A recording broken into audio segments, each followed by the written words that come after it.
നമസ്കാരം. തൊടിയിലെ ചെടി എന്ന പരിപാടിയിലേക്ക് ഏവർക്കും സ്വാഗതം. ഇന്ന് പരിചയപ്പെടുത്തുന്നത് ഇത്തിൽക്കണ്ണിയെയാണ്. ഇന്ത്യയിലെ മിക്ക സംസ്ഥാനങ്ങളിലും സസ്യങ്ങളിൽ പറ്റിപ്പിടിച്ചുകൊണ്ട് വിവിധ തരം ഇത്തിക്കണ്ണികൾ കാണാറുണ്ട്. ഈ സസ്യങ്ങൾ ഏകദേശം 520ഓളം ഇനത്തിലുണ്ടെന്നാണ് ശാസ്ത്രമതം. ഇത്തിൽ, ഇത്തിക്കണ്ണി, പുല്ലുണ്ണി എന്നൊക്കെയാണ് നാട്ടിൻ പ്രദേശങ്ങളിൽ സാധാരണയായി ഇതിനെ നാമകരണം ചെയ്യപ്പെട്ടിട്ടുള്ളത്. കേരളത്തിൽ റോസ് നിറത്തിലുള്ള പൂക്കളുള്ള ഇത്തിക്കണ്ണികളാണ് കൂടുതലായി കാണാറുള്ളത്. ലൊറാന്തേസിയെ കുടുംബാംഗത്തിൽ വരുന്ന ഇതിൻ്റെ ശാസ്ത്രീയ നാമം ലൊറാന്തസ് ലോഞ്ചിഫ്ലോറ എന്നാണ്. വൃക്ഷരുഹ, വൃക്ഷഭക്ഷിക, കാമവൃക്ഷം, ഉപാധിക, കാമിനി എന്നൊക്കെയാണ് സംസ്കൃതത്തിൽ ഇതിൻ്റെ നാമധേയങ്ങൾ. ഇത്തിൽക്കണ്ണിയെ എല്ലാവരും വെറുക്കുന്നു. പക്ഷേ അത്ഭുത സിദ്ധിയുള്ള ഒരു ഔഷധമാണ് ഇതെന്ന് പലർക്കും അറിയാറില്ല.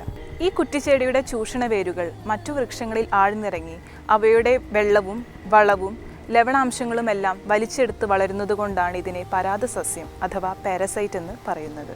ഇതിൻ്റെ തണ്ടിന് ബലമില്ലാത്തതാണ്. അതുപോലെ ഇതിൻ്റെ പൂക്കൾ പത്രകക്ഷത്തിൽ നിന്ന് കുലകളായിട്ടാണ് കാണപ്പെടുന്നത്. 4 മുതൽ 7 സെൻറ്റിമീറ്റർ വരെ നീളത്തിൽ വരുന്ന ഇതിൻ്റെ പൂക്കൾ കുഴലാകൃതിയാണുള്ളത്. ഇതിൻ്റെ പുഷ്പത്തിന് റോസ്, മഞ്ഞ കലർന്ന വെള്ള നിറത്തിലൊക്കെയാണ് കാണാറുള്ളത്. ഇതിൻ്റെ ഫലം ഏകദേശം 1 സെൻറ്റിമീറ്ററോളം നീളത്തിലാണ് ഉണ്ടാവുക. അത് ഗോളാകൃതിയിലാണ്.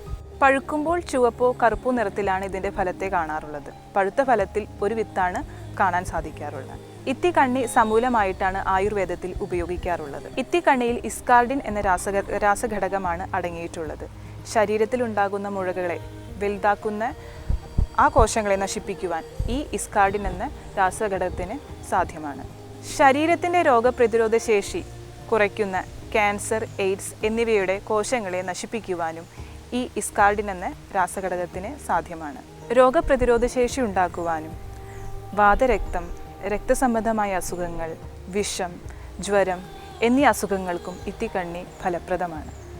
ഇതിൻ്റെ ഔഷധമൂല്യങ്ങളെക്കുറിച്ച് ഞങ്ങളുടെ ആചാര്യൻ ഡോക്ടർ CM ശ്രീകൃഷ്ണൻ വിശദീകരിക്കുന്നതാണ്.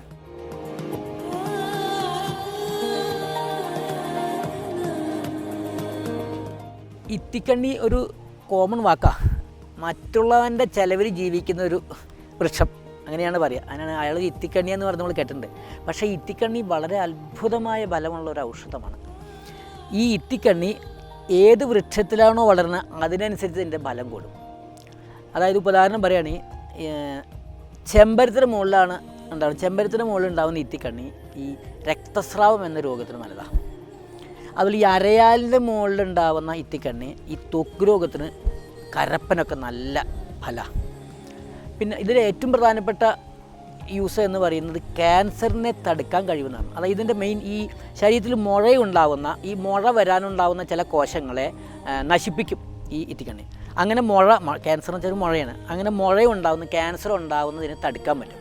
പ്രത്യേകിച്ചും ഈ കശുമാവിൻ്റെ മുകളിലുണ്ടാകുന്ന ഇത്തിക്കണ്ണിക്കാണ് ആ ഗുണം കൂടുക. അപ്പോൾ ഇന്ന് സ്റ്റഡി നടക്കുന്നുണ്ട് അതിനെപ്പറ്റി. ഈ കശുമാവിൻ്റെ മുകളിലുണ്ടാകുന്ന ഇത്തിക്കണ്ണി ക്യാൻസർ രോഗത്തെ നശിപ്പിക്കുന്നുണ്ട്, അത് വരാതെ നോക്കുന്നുണ്ട്. അതിനുള്ള ചില ആൽക്കലോയിഡ് ശരീരത്തിലെ കോശത്തിൽ ഈ ക്യാൻസർ ഉണ്ടാകുന്ന കോശങ്ങളെ പെട്ടെന്ന് നശിപ്പിക്കുന്ന ഗുണമുള്ളതായിട്ടാണ് ഇപ്പോൾ പറയുന്നത്. പണ്ട് മുതൽക്കേ നമ്മൾ ഈ മുഴകളെ നശിപ്പിക്കാനായിട്ടായിരുന്നു ഉപയോഗിച്ചിരുന്നത്. പിന്നെ ഈ ഇത്തിക്കണ്ണിയെ പറ്റി പറയുകയാണെങ്കിൽ ഇത് വാതരക്തത്തിന് നല്ലതാണ്. പിന്നെ ഇത് പുറമെ അരച്ച് ഈ ത്വക്ക് കരപ്പനൊക്കെ നമ്മൾ ഇതിൻ്റെ എണ്ണ കാച്ചിട്ട് തേച്ച് കഴിഞ്ഞാൽ നല്ല കരപ്പന് നല്ല ഗുണമാണ്. പിന്നെ ഇതിൻ്റെ ബേസിക് ഗുണം പറയുകയാണെങ്കിൽ ഇത് ഇമ്മ്യൂണിറ്റി ഇമ്പ്രൂവ് ചെയ്യും. ശരീരത്തിൽ രോഗപ്രതിരോധ ശക്തി കൂട്ടാനുള്ള ഒറ്റ അത്ഭുതമായ ഒരു ഔഷധം. ഇതിട്ട് ദിവസേന ചുക്കള്ളം പോലെ ഇതിട്ട് വെള്ളം തിളപ്പിച്ച് കഴിച്ചു കഴിഞ്ഞാൽ ഈ രോഗപ്രതിരോധ ശക്തി കൂട്ടാൻ വളരെ നല്ല ഫലമാണ്. പിന്നെ ഇതിനൊരു ഗുണമുള്ളത് ഈ മാവിൻ്റെ മുകളിലുണ്ടാകുന്ന ഇത്തിക്കണ്ണി ഈ പൽപ്പൊടിക്ക് നല്ലതാണ്. അതിട്ടിട്ട് പല്ല് തേച്ച് കഴിഞ്ഞാൽ അതിൻ്റെ കമ്പൗണ്ട് പല്ല് തേച്ചാൽ ഒരുവിധം ഈ മോണരോഗങ്ങൾ പല്ലിനുണ്ടാകുന്ന വിഷമങ്ങളൊക്കെ കുറയും.